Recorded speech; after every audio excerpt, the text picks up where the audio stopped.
welcome to Drumroll, and today I have with me one of Australia's best known jazz musicians. He's worked with James Morrison, NXS, Culture Club, Janet Seidel and Don Burrows. Touring the world is what he's usually doing, regularly featured in jazz festivals in Scandinavia, Europe, Cuba, Brazil, Thailand, Russia and the USA, as well as all the biggest jazz festivals here in Australia. He's a busy boy indeed. He was a runner-up in the prestigious London International Jazz Competition. He's got 9 albums under his own name and 5 with his big band. I'd like to welcome Dan Barnett. G'day, how you going, Annabelle? Very good, lovely to see you again. Great to see you. Now, with all the touring that you're usually doing through the year, this has got to be a very strange year in comparison to the others. Very strange. You know, I'm supposed to be away. Well, I might have just been on the way back from a tour in Russia. Oh. So I was there last year. I did a couple of gigs, and it was amazing. And I've wanted to go there since I was like young. Have you not been there yet? I went there last year. It was my first trip. So. And I was only there for a couple of weeks, but I squeezed in a couple of gigs, one in Moscow and one in St. Petersburg. And what's the jazz like over there compared to Australia? Amazing. The guys were such great players. I went by myself and I played with the local guys, and they were fantastic.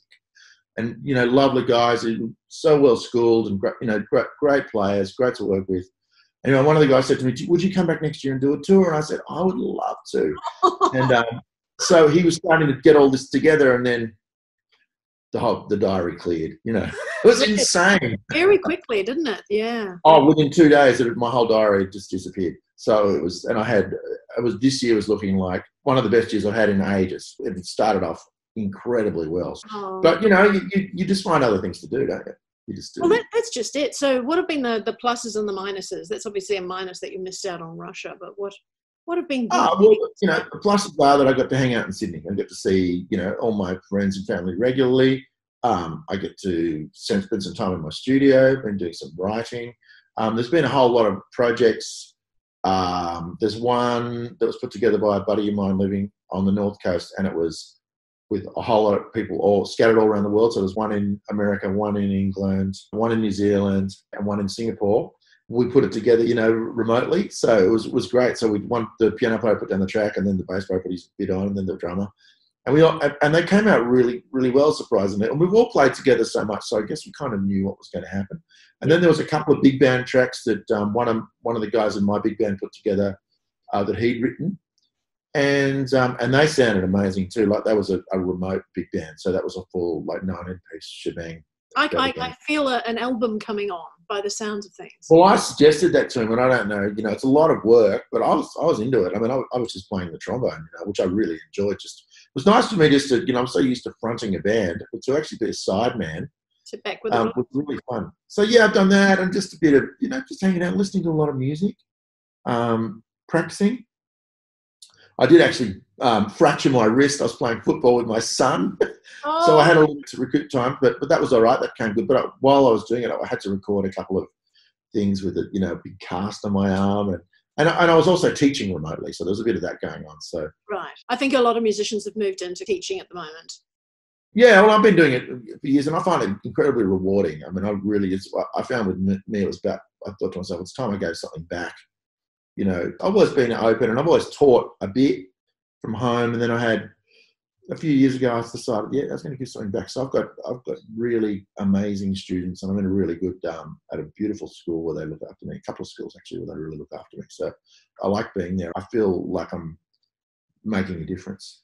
Yeah, yes. So it's great. There's something very satisfying about that, isn't it? It's not self-serving. Yeah, and I get kids in like year 3. You know, so they're little, and like some of them can hardly get the trombone slide. You know, so that's equivalent of grade 3, I think, in America, isn't it? Yeah, that's right. Be grade 3 in America. So it's, you know, it's pretty interesting. But I've really enjoyed it. You know, especially when you get a tiny girl that she's trying to play, and you know, because I teach at a boys' school and at a girls' school. It's really fun. And, you know, remind you of your own kids when they were that age. Yeah, very much so. Lots of great memories come back, and can still relate to it. I still feel like a big kid myself. I'm in hell of a jazz musician. We're all kids. Well, that's just it, isn't it? The creative side, you've got to keep playful, otherwise the creativity stops. So Yeah, we're all you've got a big gig coming up, haven't you, on Sunday, the 6th of on September? Sunday. We're doing. This is my first stream with my big band. It's been 6 months since our last gig, and everyone's so excited. I've seen a couple of the guys. I've spoken to them all, and we're just going, we can't wait to play because we've been doing a monthly gig, one a month at a pub in Sydney. For this is, I think it would be our 14th year, and then we've had a 6-month break because they really need a certain amount of numbers to make it work, so they haven't reopened for live music yet. Right. And gigs are starting up again, but I thought, let's just do something, guys. So we're going into a big studio. It's going to be like I think a 5 or 6 camera shoot. Wow. And full production. Yeah, Okay. I've been and had a look, and we're going to dress the set and do all the. So we've kind of. That sounds great. Yeah, I feel like we're doing like a TV show.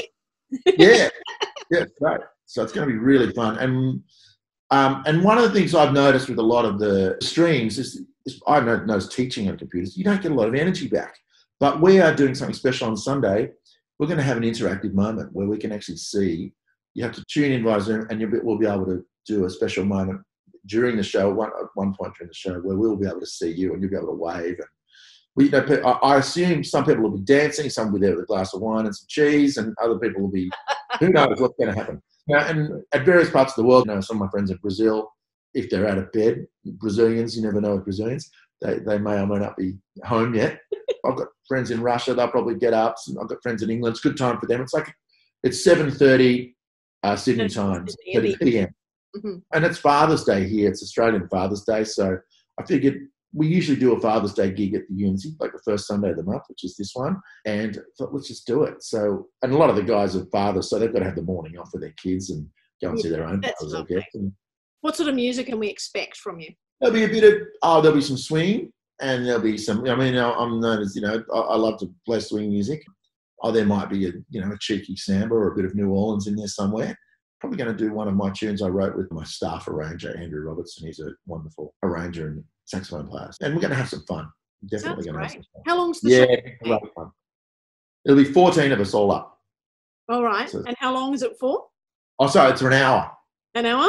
Excellent. 1 hour show. So it's just a bit like like doing a spot at a festival, a festival set. Right. Yeah. And so we've got some different choices there, haven't we? Because I saw that you've got a reminder on YouTube. So is it going to be on YouTube? They're being broadcast through YouTube. And then I think with the interactive moment, you can get onto a Zoom link. So you need 2 devices, which most people have now. And then when the moment comes up, you can just flick over to the Zoom and put your Zoom camera on, and we'll see somehow. Everyone going. Yes, which is what we want, because we're really missing having a crowd. Like at our gig at the Unity Hall in Balmain, we have people go wild. I've been there. It's crazy. Yeah. All dancing right in front of you, so we can barely see you at the back there. Oh, I love it. And I really miss it. I've just been, just sort of thinking, I want to do my gigs again. And there's a few things happening again, but that's one that I really, really miss. That's my monthly. That's your touch base, isn't it? That's the home. Yeah, that's right. It's a feel good place, and I've met so many people there and had so many wonderful moments there, and just guests coming or anything like that. If people just turn up, they know I'm there, you'll get a surprise, and someone will walk up the stairs and you haven't seen them for 10 years. Right. So like yourself. I haven't seen you. Yeah, I know. I'll have to get back there again as soon as they get started again. It shouldn't be too long, but we're trying to get the ball rolling. I want the Unity to see and go, it's about time we get this back on. So we'll see how we go after the fact. Well, look, let's bring you a big audience, as you are a digital concert virgin, and it's time. It's long time. It's time. It's time for this. So I've got the link here that's going to be in below for YouTube. And we've also got a link for donations. Now, with such a big band and all these guys not playing for 6 months, it's going to be really important that if you can support the artists and contribute in a big way. These are not buskers. These are professional musicians. So I'm not talking $5. I mean, if that's all you can afford, that's great. But if you can do $5, $10, $50, $1,000 to help them along, I'm sure it would be much appreciated. Oh, it'd be amazing. My guys are so loyal to me as I am to them. I just, love them to bits. and they want to do it because they want to play. But I've got some of the best guys in Australia in the band, so I'm thrilled I've been able to keep the band together for over 20 years as well. It's been amazing. Yeah, yeah. Well, I think it's going to be a fantastic concert. So join in. It's going to be Sunday, the 6th of September at 7:30 p.m. in Sydney, Australia, time zone. I'll give you a few more time zones in the description below this video as well. Thanks so much for joining me today, Dan. My pleasure. Thanks for having me.